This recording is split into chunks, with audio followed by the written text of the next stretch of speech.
Meternos en comunicación telefónica, vamos a hablar, está del otro lado, porque vamos a hablar un poquitito de lo que está pasando con el conflicto en Medio Oriente. Vamos a saludar a Cristian Lamesa, él es analista internacional. Cristian, ¿cómo estás? Buen día, bienvenido a Tuki Hola. TV. Hola, buenos días, ¿cómo andan? ¿Todo bien? Bien, bien, ¿todo tranquilo? Cristian, ayúdanos a entender un poquitito esto que nos encontramos durante el fin de semana. Por ahí prendíamos algún canal, vimos algún portal web y nos encontramos con este conflicto en Medio Oriente que parece hoy estar ocupando, a ver, un conflicto que no arrancó el fin de semana, que es un conflicto que viene de hace mucho tiempo, pero este fin de semana parece haber entrado un poco más en la escena. Sí, digamos que la verdad es que se está yendo, parecería estar yéndose un poco de las manos la situación. Netanyahu está siguiendo una hoja de ruta nefasta, pero es lo que viene haciendo y lo que viene planificando, escalar escenarios de conflicto permanentemente. Hay que recordar cómo el acto terrorista injustificable que llevó a cabo el grupo Hamas el 7 de octubre de 2023 fue un acto sobre el cual había recibido múltiples avisos el liderazgo israelí, y por motivos que yo particularmente desconozco, sí puedo conjeturar al respecto, se desoyeron esas alarmas. Parecería ser para justamente que esto se produjera y darle las excusas a Netanyahu para hacer cómo arrasó la franja de Gaza e incluso cómo atacó a Hezbollah en el sur del Líbano, y también propició de alguna manera con todas estas acciones encadenadas, incluso la caída del gobierno de Bashar al-Assad en Siria. Que hay que recordar que cuando cayó el gobierno de Bashar al-Assad, que era parte de ese eje de la resistencia, ¿no?, para apoyar al pueblo palestino por parte de Irán, el grupo terrorista Hamas celebró la caída del gobierno de al-Assad de una forma muy llamativa, del mismo modo que los terroristas que están a cargo del gobierno de Siria en este momento han dicho hace pocos días, ante este contexto actual, que su verdadero enemigo es Irán, y que en este conflicto los encuentra en la misma trinchera que el Estado de Israel, ¿no? Esos terroristas que venían de Al-Qaeda. Entonces, la situación en Medio Oriente es muy compleja, es demasiado compleja como para que algunos la simplifiquen con un simple Free Palestine. Y lo que Claro. está sucediendo ahora es muy, muy, muy peligroso. Yo creo que se mezclan muchas cosas, se mezcla la agenda de ciertos sectores globalistas, que Cristian, curiosamente a Netanyahu no lo englobaría en ese sector globalista, pero parecería ser que está empecinado en en involucrar a Estados Unidos en acciones que no tienen que ver con la agenda de Donald Trump, sino que más bien todo lo contrario, buscan hacer fracasar la agenda del republicano. Espero que se resista a esto, porque todos sabemos, y con esto cierro, así seguimos con el diálogo, que justamente la última intención de Donald Trump era involucrarse en este conflicto. Le dijo al Estado de Israel que le desaconsejaba cualquier acción armada, por lo menos hasta el domingo, hasta el día de antes de ayer, que iba a ser la última ronda de negociaciones, que se vio abortada por la agresión el viernes de Israel contra Irán.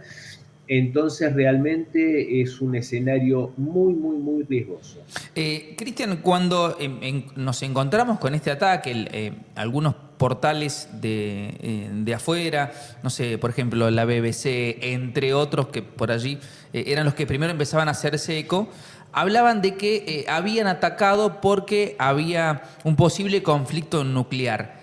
¿Esto es así de uno de los lugares? ¿Hay un armamento, un cargamento, la posibilidad de armamento nuclear? ¿O simplemente fue, bueno, utilizamos esta estrategia, decimos que por esto atacamos? ¿O es realmente la posibilidad?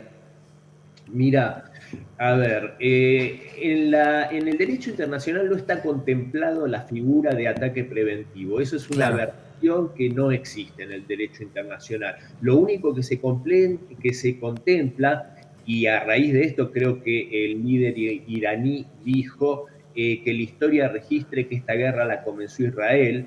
Lo único que se contempla es la defensa ante un ataque. No hay la figura de un ataque preventivo. Eso lo vimos en la guerra injustificada de los Estados Unidos contra Irak en su momento. Todos recordamos esa figura patética de Colin Powell con el tubito de ensayo, con ese polvito blanco en Naciones Unidas, diciendo que Irak tenía armas de destrucción masiva, cosa que nunca, no solo que no se corroboró, sino que se corroboró que era falso. Yo, sinceramente, no creo que Irán tuviese la intención sin una amenaza concreta, esto se está convirtiendo en una amenaza existencial para Irán. Yo no creo que sin esa amenaza tuviese intención de crear armas nucleares. De hecho, el liderazgo iraní dijo, y no me falta fundamentos para creer en esa versión, que este domingo pasado hubiesen ido a la mesa de negociaciones con una propuesta que sería muy interesante para que los Estados Unidos la aceptase. Hay que recordar que en esas negociaciones está el que para mí es un brillante negociador, Steve Witkoff, que es mano derecha de Donald Trump, iba a estar en esas negociaciones, estaban llegando a buen puerto. Es un acto realmente casi de traición hacer un ataque cuando se esté en una mesa de negociación y estaba a 2 días de esa sentencia. No había ninguna amenaza inminente que justificase esto. Y esta versión el hecho de responder a una amenaza nuclear por parte de Israel, me parece que, no sé, estarán elaborando una bomba atómica en el canal de televisión de la televisión oficial Es iraní. cierto. Y eso justificaría el bombardeo con 18 muertos, 18 profesionales de la comunicación en Irán, colegas de ustedes. Eso justificaría, tal vez tenían una planta de elaboración de armamento nuclear en el canal de televisión. Que se note que estoy siendo irónico. No, por supuesto. Claro. Sí, por supuesto. Realmente lo que está haciendo Israel es algo que es a todas luces injustificable, me parece a mí, y creo que desgraciadamente Netanyahu, que es una persona que tiene cuentas pendientes con la justicia de su propio país, recordemos que también lo del 7 de octubre, digamos que lo salvó un poco de esas revueltas que habían, de esas protestas que habían en contra de Netanyahu por cuestiones de corrupción. Por eso no me llama la atención que haya desoído las alarmas sobre el ataque terrorista de Hamas. Y realmente está poniendo en vilo por lo menos a la región claramente y tal vez al mundo entero, creo que respondiendo a una agenda que tiene más que ver con sus intereses personales que con ni siquiera los intereses del Estado de Israel. Cristian, una consulta. ¿Esto va a tener un fin? ¿En qué va a terminar? ¿Es posible? Uno siempre se pregunta, y por muchos años se ha hablado de una tercera guerra mundial. ¿Podría ser el inicio? ¿Podría desatarse una tercera guerra mundial? A ver, el escenario es muy, muy impredecible realmente. Sí. En comparación, por ejemplo, al escenario de Ucrania, es mucho más sencillo el escenario en aquella parte del mundo. En Medio Oriente, lo que sin duda va a haber, si esto no se logra encauzar a la brevedad, es una situación regional muy peligrosa, muy inestable. Hay que recordar también, yo siempre no me canso de decirlo, Irán en algún sentido tiene una postura sinceramente ingenua, que a mí me llama mucho la atención, porque se embandera en la defensa del pueblo palestino cuando hay sectores, como decía el grupo terrorista Hamas, que muchos lo confunden con Hezbollah, ahí se mezcla todo, Sí. Hamas son sunitas. Hay que recordar que Irán es la representación más grande del pueblo sunita, que es una facción minoritaria dentro del Islam, y que en realidad hay grupos sunitas muy fundamentalistas que incluso a los chiitas los odian incluso más que a otras confesiones, digamos, esto por supuesto llevado a los grupos extremos, porque la mayoría musulmana es sunita y no son estos salvajes como vemos el grupo Hamas o como vemos Al Qaeda o esos sectores. Entonces, Irán se suma a esta defensa cuando en realidad después vemos cómo Arabia Saudita tiene posiciones ambiguas, países musulmanes ayudan en la defensa de Israel interceptando los ataques iraníes, que son represalias en defensa de su soberanía. Entonces el escenario es muy, muy complejo. También tenemos que sumar a la ecuación a Pakistán, que ha dicho en las últimas horas, es el único país musulmán que, si bien también es de mayoría sunita, hay que recordar que también es una república islámica. La primera república islámica que se funda es Pakistán, no Irán. Y en este sentido ha hecho declaraciones muy contundentes llamando a la defensa de Irán, llamando a todo el pueblo musulmán del mundo a rebelarse contra el Estado de Israel, y ha dicho incluso que si en un hipotético caso, porque todos sabemos que acá se hablan de armas nucleares y los que sabemos que tienen armas nucleares es Israel, aunque no lo reconoce abiertamente. Bien. Cristian. Con esto cierro. Y Pakistán Sí. habría dicho que si Irán recibía un golpe nuclear por parte de Israel, Pakistán iba a estar al lado de Irán y estaba dispuesto a responder de la misma forma de Israel. Ahí sí que estamos hablando de una escalada que puede ser no regional, sino mundial. Claro. Cristian, teniendo en cuenta esto que te mencionaba Vale, ¿qué está? Porque bueno, estamos hablando de que es una región donde sus países vienen en conflicto hace muchos años. ¿Qué está verdaderamente en juego en esta disputa? ¿Se resuelva pronto o no? A ver, lo que está en juego en la región es básicamente la hegemonía de Occidente, que estos países puedan tener una voluntad propia. Hay que recordar que en el caso puntual de Irán, el gobierno democrático de Mossadegh en la década del 50 fue un gobierno que era soberanista, que estaba en favor de la soberanía de su pueblo, de los recursos económicos, como es el petróleo, esa riqueza inmensa para el bien del pueblo iraní. Fue víctima de un golpe de Estado que lo terminó llevando finalmente a la muerte para instaurar lo que fue la monarquía del Shah, hasta que llegó la Revolución Islámica. ¿Y esto para qué? Para defender los intereses de, por ejemplo, British Petroleum, una de las principales empresas británicas del sector petrolífero. Es una región que tiene muchísimas riquezas. Por ejemplo, me voy un segundo y vuelvo. Cuando se habla de África, que se dice que es un continente pobre, eso es una estupidez en toda regla. África es un continente sumamente rico y que por eso mismo ha sido explotado y devastado por las potencias europeas colonialistas. Lo mismo ocurre en Medio Oriente. Y en Medio Oriente se separa entre países, las monarquías del Golfo en algún sentido, algunas más, otros menos, que responden ciegamente a los intereses de Estados Unidos y de Occidente, que algunas son títeres, otras tienen algún grado mayor de soberanía y otras, como Irán, tienen una agenda propia y por eso realmente reciben una actitud hostil. Y en este contexto, Cristian, que estás mencionando de intereses políticos y económicos, ¿qué rol cumple una potencia como Estados Unidos que hoy en día marca la agenda internacionalmente? A ver, mueve. la agenda de Estados Unidos, por supuesto, es clara desde hace muchísimas décadas. Primero, gran influencia por parte del Imperio Británico, los franceses también, pero mayormente el Imperio Británico, por los intereses, por las materias primas de todo lo que es Medio Oriente. Después Estados Unidos le quita esa hegemonía al Imperio Británico y se hace fuerte en ese sector con un afán totalmente predatorio y de apropiarse de todas esas riquezas.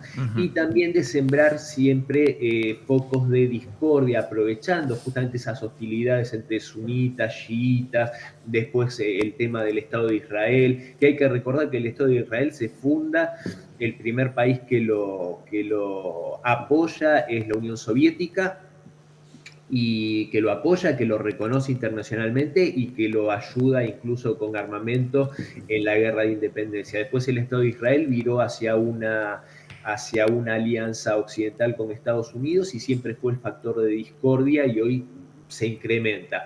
Ahora, esto se contrapone con la agenda de Donald Trump, que Donald Trump tiene una agenda más aislacionista. Donald Trump intenta no involucrar a los Estados Unidos en guerras, más bien sacarlas de ellas. Yo no tengo ninguna duda de la voluntad positiva que tiene y de vuelta menciono el papel sumamente positivo de Steve Witkoff, este negociador estadounidense, mano derecha y amigo personal de Donald Trump, pero parece ser que lo intentan sacar de esta agenda, por un lado en el escenario ucraniano, los belicistas globalistas europeos que parecen no descansar en la intención de destruir a Rusia y de arrastrar a Estados Unidos de su lado, y por el otro lado Netanyahu en esta actitud realmente que sin duda busca desde el comienzo, y esto fue un salto sin red, para meterse en un conflicto que yo creo que no tiene la capacidad para afrontarlo en soledad y tratar de llevar a Estados Unidos y a la administración republicana a Bien. involucrarse en esto. Y para cerrar esta pregunta, hay que recordar que el 2 de junio, si no me equivoco, o mayo, no sé si fue hace 15 días o un mes y medio, pero la representante Marjorie Taylor Greene, una republicana muy notoria por su enorme respaldo a Donald Trump, estando embanderada en la causa de America First y MAGA, hizo unas declaraciones bastante duras hablando justamente de que no se desvíe básicamente la agenda de Donald Trump de estos principios, de America First, de MAGA, en cuanto a no dejarse arrastrar más a guerras ajenas para defender intereses de países ajenos, Tal sino cual. estar del lado de los intereses de Estados Unidos. Yo creo que si Donald Trump se deja torcer el brazo por estas fuerzas internacionales, va a tener muchos problemas en el escenario interno porque se va a quebrar esta lealtad de su electorado. Cristian, Cristian, sí, vale. una consulta, aprovechándote como analista internacional. Viste que algunos países de Europa lanzaron una alerta a su público, por así decirlo, sobre que vayan armándose un kit de supervivencia, donde les piden que tengan comida, agua, una navaja suiza, combustible, medicamentos, una radio análoga. ¿Viene más por este lado? Ellos dijeron por una posible pandemia o guerra. ¿Viene por este lado? ¿Están como ellos tratando de evitar cualquier tipo de que su gente no pase por estos conflictos? O prepararnos para una situación Al contrario, dramática. lo que hace Europa, yo me acuerdo de ese spot, realmente era, yo no sabía si reír o llorar porque realmente esta mujer que presentaba este kit Sí. lo hacía de una forma incluso casi risueña, haciendo chistes cuando supuestamente estaba marcando lo que tenían que hacer en un caso de una catástrofe, ya fuese de salud o un escenario bélico. Lo que tratan de hacer este globalismo europeo no es ni más ni menos que sembrar el pánico entre sus poblaciones. Bien. Y llenarlos de miedo para poder manejarlos. Mediante el miedo se puede manejar a las masas. Entonces, con este miedo, que en realidad lo de la pandemia era un poco como no decir tan abiertamente que querían incentivar esta rusofobia que siempre tratan de llevar adelante, y de que el cuco es Rusia y que los va a invadir Rusia, cuando Rusia en realidad no tiene ningún interés de invadir Europa, porque Europa no tiene nada para darle a Rusia. Rusia tiene todo lo que necesita, es el país más grande del mundo, y repito, Europa es un continente que no tiene nada para ofrecerle prácticamente a nadie, porque se ve como incluso en el tema energético han caído realmente de una forma tremenda su industria al haberse pegado ese tiro en el pie al carecer de los hidrocarburos rusos. Entonces, eso no es ni más ni menos que sería ese escenario orwelliano de 1984 en el cual se trata de sembrar el miedo para dominar a las masas. Bien. Lo de Bien. Europa y lo del pueblo europeo, desgraciadamente, es patético en tanto y en cuanto no se revelen a estos